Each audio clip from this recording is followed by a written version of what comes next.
السلام علیکم ورحمۃ اللہ تعالی وبرکاتہ۔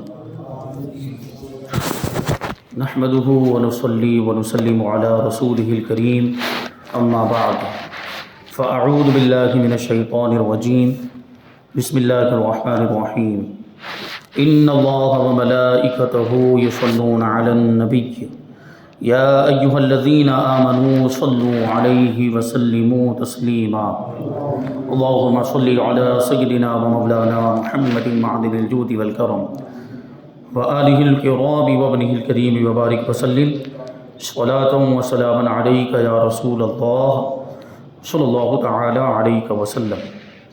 عزیزان ملت اسلامیہ، رب العالمین کی تفسیر آخری مرحلے میں ہے۔ اس سے پہلے آریوں کے اعتراضات اور ان اعتراضات کے جوابات شامل کیے گئے۔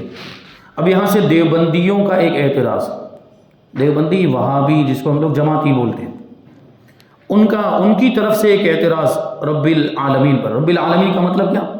سارے جہان کا پالنے والا۔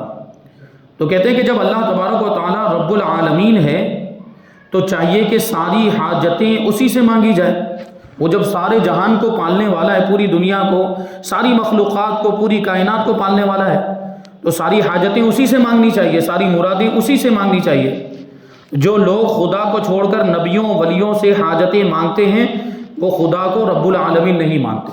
یعنی یہ ہم پر اعتراض، ہم اللہ کے ولیوں کی بارگاہ میں جاتے کہ نہیں جاتے ہیں؟ وہاں مرادیں مانگتے ہیں، وہاں اپنی حاجتیں پیش کرتے کہ نہیں کرتے؟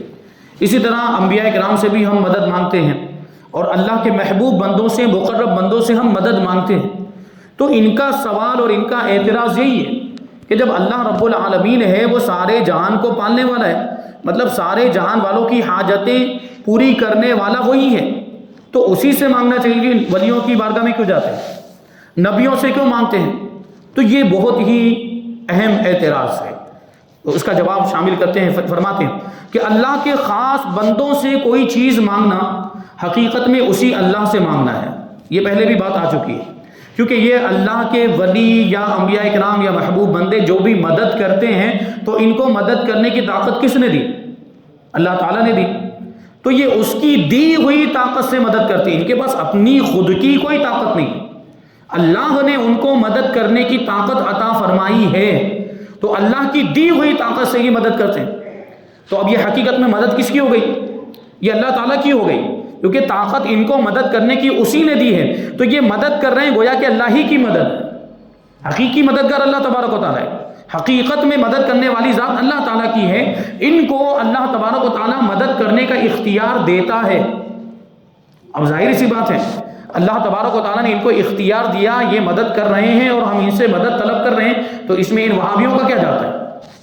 وہ الحمدللہ ہم تو محسوس بھی کرتے ہیں، اللہ کے ولیوں کے دربار میں حاجتیں پوری ہوتی ہیں، ہم آئے دن دیکھتے رہتے ہیں، ایسے بہت سارے واقعات ہیں۔ تو یہ اللہ ہی سے مدد مانگنا ہے، کیونکہ یہ اللہ کے بندے اس کی صفت ربوبیت کے مظہر ہیں۔ بے شک اللہ رب العالمین اور رازق ہے، پالنے والا، رزق دینے والا ہے، روزی دینے والا۔ شافی الامراض بھی وہی ہے، یعنی بیماریوں سے شفا دینے والا بھی وہی ہے، لیکن اس نے ان تمام کاموں کے لیے دروازے مقرر کر دیے۔ دروازے مطلب سبب اور ذریعہ بنایا ہے بہت ساری چیزوں کو۔ جیسے ابھی آگے بتائیں گے کہ ہم بیمار ہوتے ہیں تو ڈاکٹر کے پاس جاتے کہ نہیں، اور ڈاکٹر کے پاس سے دوا بھی لے کر آتے ہیں، تو ڈاکٹر بھی ذریعہ بنتا ہے اور دوا بھی ذریعہ بنتی ہے بیماری کے دور ہونے کی، جبکہ حقیقت میں شفا دینے والا کون ہے؟ اللہ تعالیٰ ہے۔ تو اگر یہ لوگ اعتراض کرتے ہیں وہابی کہ حقیقت میں مدد کرنے والا اللہ تبارک و تعالیٰ ہے، شفا دینے والا بھی اللہ تبارک و تعالیٰ ہے، تو ان کو ڈاکٹروں کے پاس جانا بند کر دینا چاہیے، ان کو دوا پینا ہی بند کر دینا چاہیے۔ کیوں؟ کیونکہ دوا کی مدد بھی لے رہے ہیں، یہ ڈاکٹر کی مدد کیوں لے رہے ہیں پھر؟ یہ بھی تو غیر اللہ ہیں، یہ بھی تو اللہ کے علاوہ دوسری مخلوق ہے، اللہ کے علاوہ مخلوق ہے، اللہ کے سوا جو کچھ بھی ہے وہ عالم ہے، اور یہ سب چیزیں مخلوقات میں شامل ہیں، تو یہ مخلوق سے مدد کیوں مانگتے پھر؟ یہ ڈاکٹروں کے پاس کیوں جاتے ہیں؟ ان کو نہیں جانا چاہیے، دوا پینا چھوڑ دینا چاہیے۔ تو بہرحال فرماتے ہیں کہ اللہ تبارک و تعالیٰ نے ان سارے کاموں کے لیے، کیونکہ یہ دنیا عالم اسباب ہے، اللہ تبارک و تعالیٰ نے دنیا میں بہت ساری چیزوں کو بہت ساری چیزوں سے جوڑا ہے، ایک دوسرے کا سبب بنایا، ذریعہ بنایا۔ اب دیکھ لیں خود ہی انسان جب پیدا ہوتا ہے تو ڈائریکٹ پیدا نہیں ہو جاتا، ماں باپ کو اس کا ذریعہ بنایا۔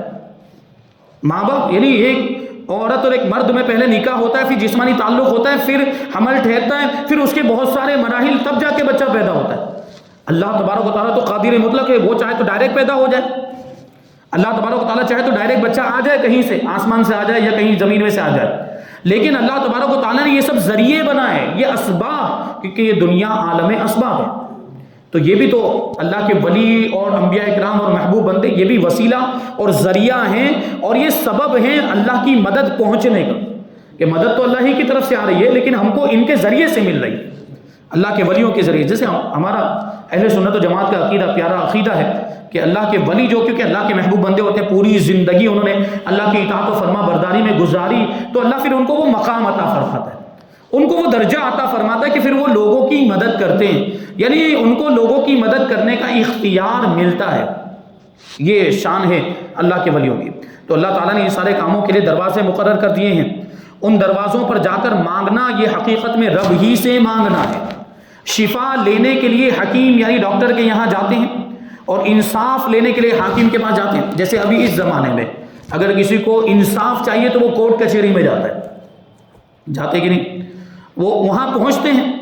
خدا کا رزق لینے کے لیے مالدار کا دروازہ تلاش کرتے ہیں، خدا کا رزق دینے والی ذات اللہ تبارک و تعالیٰ کی، لیکن اس کو حاصل کرنے کے لیے ہمیں بازار میں جانا پڑتا ہے، کاروبار کرنا پڑتا ہے، ملازمت کرنی پڑتی ہے، کچھ بھی محنت و مشقت کر، تب جا کے ہمیں رزق حاصل ہوتا ہے، یعنی ہمیں کوئی نہ کوئی ذریعہ استعمال کرنا پڑتا ہے، کوئی نہ کوئی سبب اختیار کرنا پڑتا ہے، تب جا کے ہمیں روزی ملتی ہے، ورنہ اللہ تبارک و تعالیٰ تو رزاق مطلق ہے، وہ چاہے تو ڈائریکٹ روزی عطا فرما دے، جیسے بنی اسرائیل کو ملتا۔ بنی اسرائیل حضرت موسیٰ علیہ السلام کی قوم، ان کو منہ و سلوہ فری میں ملتا تھا، آسمان سے وہ من نازل ہوتا تھا، جس طرح وہ شبنم اوس گرتی نا اوس، اسی طرح وہ آسمان سے یہ من اترتا تھا، اور یہ درختوں کے پتوں پر، اس کی شاخوں پر، دیواروں پر یہ جم جاتا تھا، اور گھی کی طرح سفید ہوتا تھا، اور شہد جیسا اس کا ذائقہ ہوتا تھا، وہ وہاں سے لے کر وہ لوگ اپنا جمع کر لیتے، تھیلے میں، برتن میں جمع، اپنے اپنے حصے کے مطابق جس کو جتنا کھانا وہ لوگ لے لیتے تھے۔ اور سلوا ایک پرندہ ہوتا تھا، سمندری پرندہ، وہ خود بخود اڑ کر ان کے پاس آ کے گر جاتا تھا، اور ایک روایت میں کہ بھنا ہوا گرتا تھا، پھر اس کو کھا لیتے تھے، فری میں ان کو یہ ملتا تھا، سوچیے آپ۔ تو اللہ تبارک و تعالیٰ چاہے تو بغیر واسطے کے اور بغیر ذریعے کے عطا فرما دے، لیکن اللہ نے ساری چیزوں کو دنیا میں اسباب سے جوڑا ہے۔ ابھی آپ کو اوپر جانا ہو تو سیڑھی کا سہارا لینا پڑے گا کہ نہیں؟ سیڑھی، دادر جس کو ہم لوگ کہتے ہیں، دادر کے ذریعے پہنچیں گے، ڈائریکٹ نہیں پہنچ سکتے، ڈائریکٹ بھی اگر پہنچنا ہو تو کچھ نہ کچھ، سیڑھی کے بغیر بھی اگر پہنچنا ہو تو کچھ نہ کچھ اور ذریعہ بنانا پڑے گا، جیسے رسہ ڈال کے جائیں گے، کچھ تو ہوگا نا، تو وہ رسہ ذریعہ بن جائے گا، کوئی نہ کوئی چیز ذریعہ بنتی ہے۔ بہرحال تو یہ اللہ نے دنیا کے اندر چیزوں کو دوسری چیزوں سے جوڑا ہے، اور ایک چیز کو دوسری چیز کا سبب اور ذریعہ بنا دیا ہے۔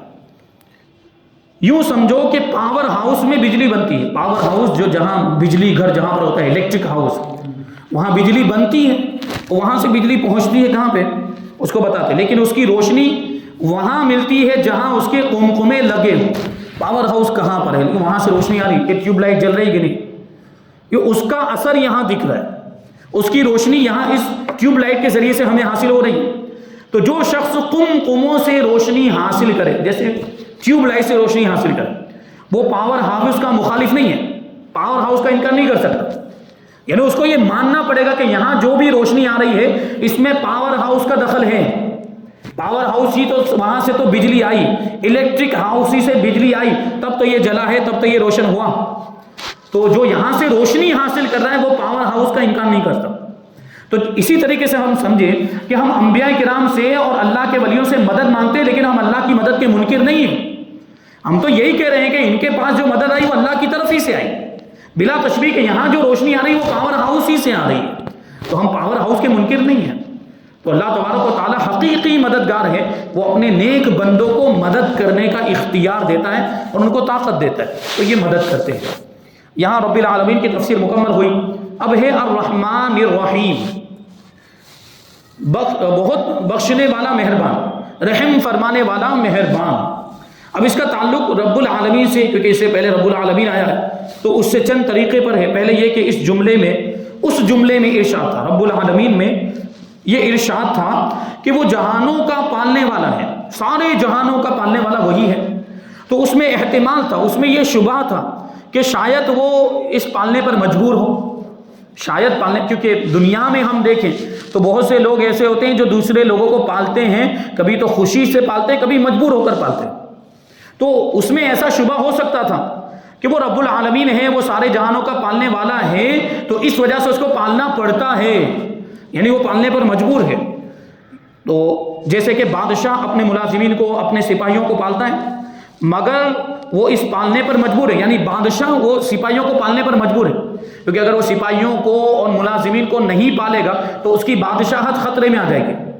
وہ اپنا فائدہ دیکھتا ہے، ورنہ اس کا کیا لینا دینا سپاہیوں سے؟ اس میں کتنے اجنبی، ضروری تھوڑی اس کے سب رشتہ دار ہوں گے اس میں، سپاہیوں میں سب اس کے سگے والے تھوڑی ہوں گے، تو سب زیادہ تر تو اجنبی. پھر بھی بادشاہ پالتا ہے سپاہیوں کو، پوری فوج کو اور سارے ملازمین کو. اس کے دربار میں بھی جو ملازمین اور نوکر وغیرہ سب ہوتے ہیں، کھانا پکانے والے، صفائی کرنے والے، یہ سب انتظام کرنے والے، ان سب کو پالتا ہے کہ نہیں بادشاہ؟ اس کا مقصد کیا ہوتا ہے کہ اس کی بادشاہت قائم رہے، کیونکہ اگر وہ سپاہیوں کو نہیں پالے گا، ان کا خیال نہیں رکھے گا، تو کیا ہو جائے گا؟ اس کی بادشاہت خطرے میں آ جائے گی. تو بادشاہ ان کو پالنے پر مجبور ہے، دنیاوی بادشاہ، کہ اگر نہ پالے تو اس کی سلطنت اور حکومت قائم نہیں رہ سکتی. یا کوئی شخص اپنے گھر کے جانوروں وغیرہ کو مجبوراً پالتا ہے، کہ پرانے زمانے کے اعتبار سے جب جانوروں پر سواری کی جاتی تھی، جانوروں پر لوگ سفر کرتے تھے، تو وہ جانوروں کو پالتے تھے، کیونکہ پالنے والا جانتا ہے کہ اگر نہیں پالوں گا تو میرے کام بند ہو جائیں گے. جانور کو نہیں پالے گا، جانور کو چارہ نہیں کھلائے گا، جانور کمزور ہو جائے گا یا جانور مر جائے گا، تو اس پر وہ سواری کر سکے. گھوڑا ہے، اونٹ ہے، پرانے زمانے میں اس پر سواری ہوتی تھی.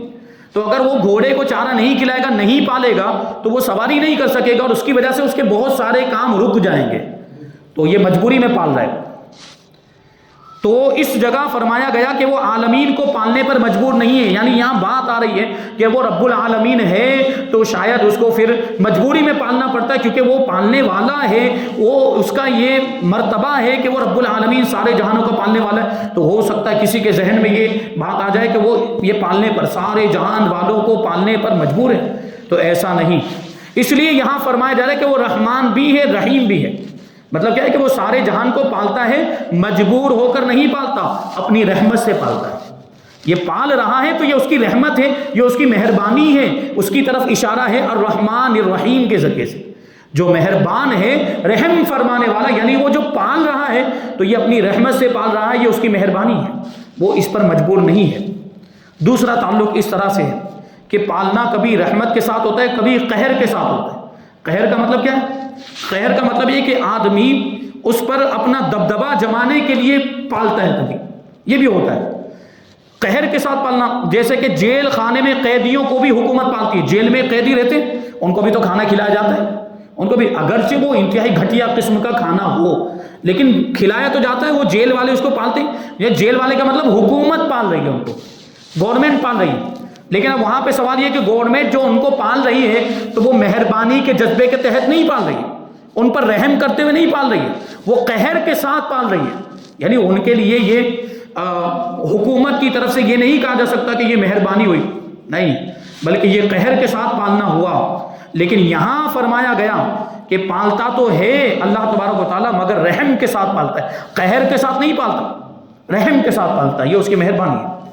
اور تیسرا تعلق اس طرح ہے کہ حمد رحمت کے ساتھ خاص تعلق رکھتی ہے. حمد اس سے پہلے آیا، حمد کا مطلب تعریف، تمام تعریفیں اللہ کے لیے ہیں.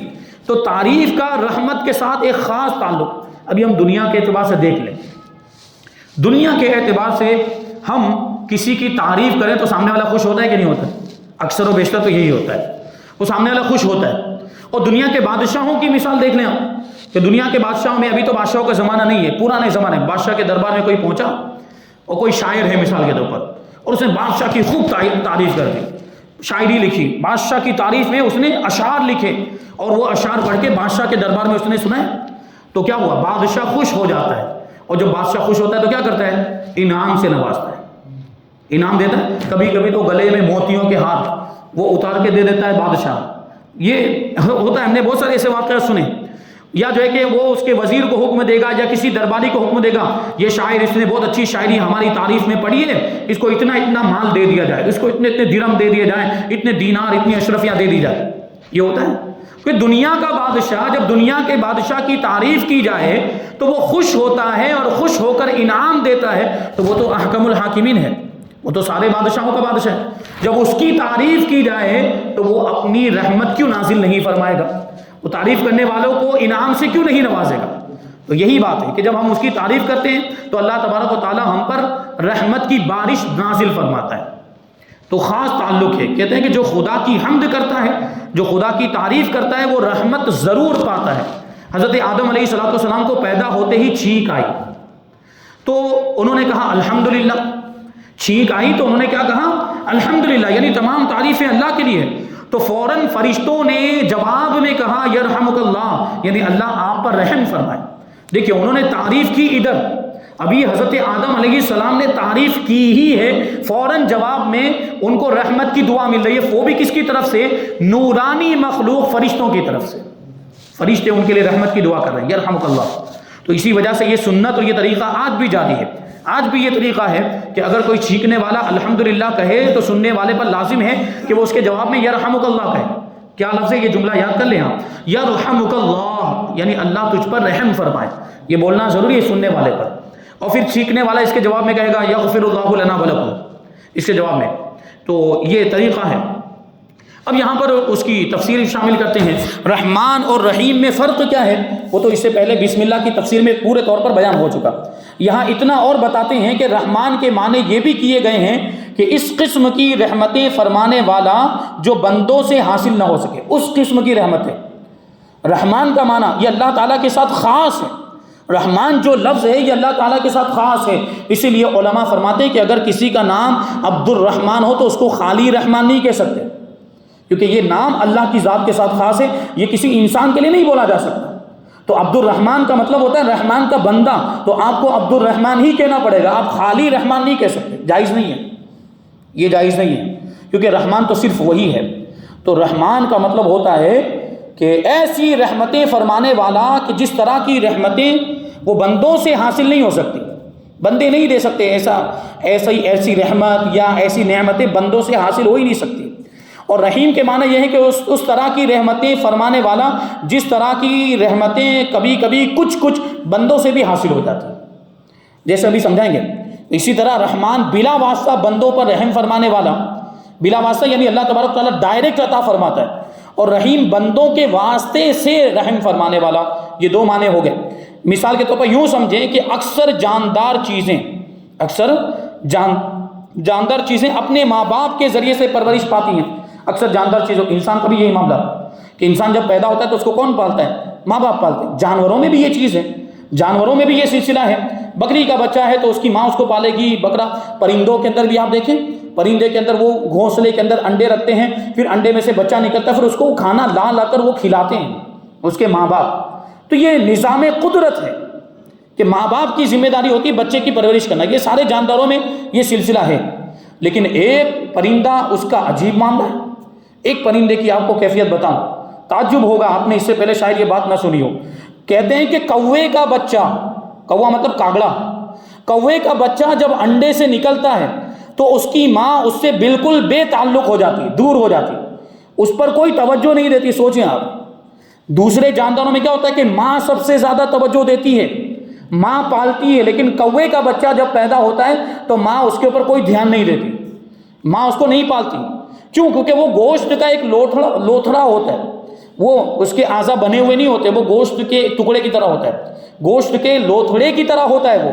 کوے کا بچہ جب پیدا ہوتا ہے، آپ اس کی تحقیق کر سکتے، کبھی دیکھ لیں کہیں پر کوے نے انڈا دیا ہو اور جب اس کے انڈے سے باہر آنے کا وقت آئے تو آپ اس کو جا کر دیکھیں تو وہ گوشت کے ایک لوتھڑے کی طرح ہوگا وہ، یعنی اس کا منہ نہیں ہوگا، اس کے ہاتھ، اس کے پر وغیرہ کچھ نہیں ہوں گے۔ تو اس لیے ماں اس سے بے تعلق ہوتی ہے، یعنی اس وقت تک وہ اس پہ کوئی توجہ نہیں دیتی۔ اب سوال یہ ہے کہ وہ گوشت کا لوتھڑا تو اس کی پرورش پھر کیسے ہوتی ہے، پھر وہ کیسے پلتا ہے، وہ کیسے بڑا ہوتا ہے؟ تو کہتے ہیں کہ اس کے کھانے کے لیے اس پر مچھر جمع ہو جاتے ہیں اور وہی ان کو لقمہ بنا لیتا ہے خود بخود۔ یہ اللہ کی قدرت ہے، اللہ کا نظام، یہ سسٹم بنایا کہ اس کی ماں تو دیکھے بھاگ گئی ہے اس کو پیدا کرنے کے بعد، اس سے لا تعلق ہو گئی، اب اللہ تبارک و تعالیٰ خود مچھروں کو بھیجتا ہے اس کے پاس۔ وہ تو گوشت کا لوتھڑا ہے، اس کا منہ ہوگا کہیں پر، تو وہی گوشت کے لوتھڑے پر وہ مچھر گھومنے لگتے ہیں اور انہی مچھروں کو کھاتا ہے، اور اسی طریقے سے اس کی وہ پرورش ہوتی رہتی ہے اور وہ بڑھتا رہتا ہے۔ اسی طرح اس کی پرورش ہوتی رہتی ہے یہاں تک کہ اس کے جسم پر آ جاتے ہیں، جب تک پر نہیں آتے وہاں تک وہ اسی طرح وہ مچھروں کو کھا کر وہ بڑھتا ہے اور اس کی پرورش ہوتی ہے۔ اب جب اس کے اوپر پر آ جائیں گے، اب جسم پر اس کے پر آ گئے، اب اس کی ماں پھر سے آتی ہے، اب اس کی ماں آنے کے بعد اس کو پالتی ہے۔ یہ دیکھیں، تو اب یہ سوچنے جیسی بات کہ ماں تو پیدا کرنے کے بعد، وہ انڈے سے نکلنے کے بعد وہ تو لا تعلق ہو گئی، وہ دور چلی گئی، تو اب یہاں پر دیکھیں کوئی اس کا پرورش نہیں کرنے والا تھا، اس وقت بھی اگر اس کی کوئی پرورش کر رہا ہے تو وہ اللہ تبارک و تعالیٰ ہے۔ یہ مچھروں کے ذریعے انتظام فرمائے کہ نہیں فرمائے؟ تو ماں کے ذریعے پرورش ہو سکتی تھی، لیکن یہ والی جو پرورش مچھروں کا انتظام فرمایا، یہ اللہ تبارک و تعالیٰ کے ساتھ خاص ہے، یہ کسی اور مخلوق میں نہیں ہوتا۔ تو بہرحال ایک اور واقعہ دیکھیے، اس میں بڑا پیارا واقعہ ہے۔ حضرت ذوالنون مصری اللہ کے ولی فرماتے ہیں کہ میں ایک دن دریائے نیل کے کنارے جا رہا تھا، دریائے نیل کے کنارے پر ایسے چل رہے، دریائے نیل مصر کے اندر موجود ہے، تو کہتے ہیں میں نے دیکھا کہ ایک بچھو بھاگا ہوا دریا کی طرف آ رہا ہے، بچھو دریا کی طرف آ رہا ہے۔ جب وہ دریا کے کنارے پر پہنچا تو فوراً ایک کچھوا کنارے پر آ لگا، کچھوا سمجھتے نا، کاچبا، تو وہ دریا میں سے تیرتے ہوئے کاچبا، دیکھیں اللہ کی قدرت، یہ نظام قدرت کیسا کہ ادھر سے بچھو بھاگ کر دریا کی طرف جا رہا ہے اور ادھر سے دریا میں وہ کچھوا تیرتا ہوا کنارے کی طرف آ رہا ہے۔ اب دونوں آمنے سامنے ہوا، کیا ہوتا ہے وہ دیکھیے، تو کیا ہوا، کہتے ہیں کہ وہ کنارے پر آ گیا کچھوا، اور وہ بچھو کچھوے پر سوار ہو گیا۔ بچھو جو تھا وہ کچھوے کی پیٹھ پر، اس کی پیٹھ تو وہ سخت ہوتی ہے اور جب وہ تیرتا ہے تو اس کی پیٹھ اوپر رہتی ہے پانی کے اوپر، تو وہ اس کے اوپر سوار ہو گیا اور کچھوا اس کو لے کر دوسرے کنارے کی طرف چل دیا۔ یہ اللہ کی قدرت، دیکھتے چلیں کیا ہو رہا ہے، یہ اللہ تعالیٰ نے کیسا نظام بنایا۔ ابھی کچھوے کی پیٹھ پر یہ بچھو سوار اور کچھوا اس کو لے کر جا رہا ہے دوسرے کنارے پر۔ تو کہتے ہیں حضرت ذوالنون مصری اللہ کے ولی کہ مجھے شوق ہوا کہ دیکھوں کہ یہ بچھو کو کہاں لے کر جا رہا ہے، ہو کیا رہا ہے میں دیکھوں، تو میں کشتی میں بیٹھ گیا کہ وہ کشتی میں سوار ہو کر دیکھو یہ کہاں جا رہے ہیں دونوں، اور اس کے پیچھے ہو لیا، میں ان دونوں کا پیچھا کرنے لگ گیا۔ کہتے ہیں بچھو اس طرف پہنچ کر اترا، یعنی اس طرف دوسرے کنارے پر پہنچ کر وہ کنارے پر اترا اور دوڑتا ہوا آگے چل دیا۔ تو حضرت ذوالنون مصری کہتے ہیں کہ میں بھی اس کے پیچھے پیچھے ہو لیا، میں بھی اس کے پیچھے پیچھے چلنے لگا۔ کچھ دور جا کر دیکھا کہ ایک نوجوان شخص ہے اور اس کے قریب میں ایک زہریلا سانپ ہے، ایک نوجوان شخص ہے اور اس کے قریب میں ایک زہریلا سانپ ہے جو اس کو کاٹنا چاہتا ہے، یعنی اس نوجوان شخص کو وہ سانپ کاٹنا چاہتا ہے۔ دیکھیے اللہ نے کیسا اس کو بچانے کا انتظام فرمایا، یہ غور کریں گے اللہ تبارک و تعالیٰ اس نوجوان کو کیسے بچاتا ہے۔ یہ بچھو پہنچا تو ہے، اب کیا ہوا، اس بچھو نے سانپ پر حملہ کر دیا، وہاں پہنچنے کے بعد اس نے سانپ پر حملہ کر دیا اور سانپ بچھو پر، یعنی سانپ نے بچھو پر، اب دونوں ایک دوسرے سے لڑنے لگ گئے۔